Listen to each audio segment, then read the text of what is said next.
Hello guys, എല്ലാവർക്കും ഗീതാ ഗോവിന്ദം പുത്തൻ promo വിശേഷങ്ങളിലേക്ക് സ്വാഗതം. അങ്ങനെ നമ്മുടെ ഗീതാ ഗോവിന്ദത്തിൽ നമ്മുടെ ഗോവിന്ദ് നമ്മുടെ വിജയലക്ഷ്മിയുടെ പൂർവ്വകാലത്തെ പറ്റി ഇങ്ങനെ അന്വേഷിച്ചുകൊണ്ടേ ഇരിക്കുക കേട്ടോ. രഞ്ജുവും വിജയലക്ഷ്മി നമ്മൾ യഥാർത്ഥ ബന്ധം എന്താണ്, ആ അന്വേഷണം ഇങ്ങനെ തുടർന്നുകൊണ്ടേ ഇരിക്കുക.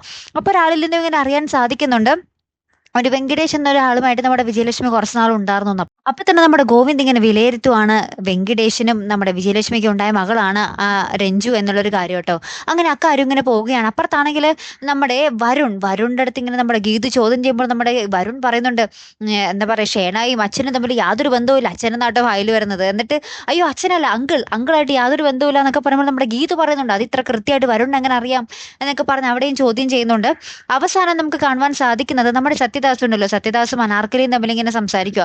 അപ്പൊ സത്യദാസ് ഇങ്ങനെ പറയുന്നുണ്ട്, ഗീതുവിനെ ഞാൻ വെറുതെ വിടില്ല, അവൾക്ക് നല്ല മുട്ടം പണി ഞാൻ കൊടുക്കും എന്ന് പറയുന്നതും കാണാം. നമ്മുടെ മാർഗഴി നമ്മുടെ സത്യദാസിനെ കാണാൻ അവിടേക്ക് വരുന്നതും കാണാം. നമ്മുടെ മാർഗഴി എങ്ങാനും നമ്മുടെ അറക്കൽ വീട്ടിലോട്ട് കയറി പറ്റാനുള്ള ഒരു അവസ്ഥ എന്തായിരിക്കും അല്ലേ കൂട്ടുകാരെ? ഒരു രക്ഷയില്ലാത്ത രംഗങ്ങൾ തന്നെ ആയിരിക്കോട്ടെ വരാൻ പോകുന്നത്. എന്തായാലും മറക്കാതെ തന്നെ കാത്തിരുന്ന് കാണാം. അപ്പൊ അടുത്തൊരു വീഡിയോ വരുന്നത് വരയ്ക്കും ഗുഡ് ബൈ.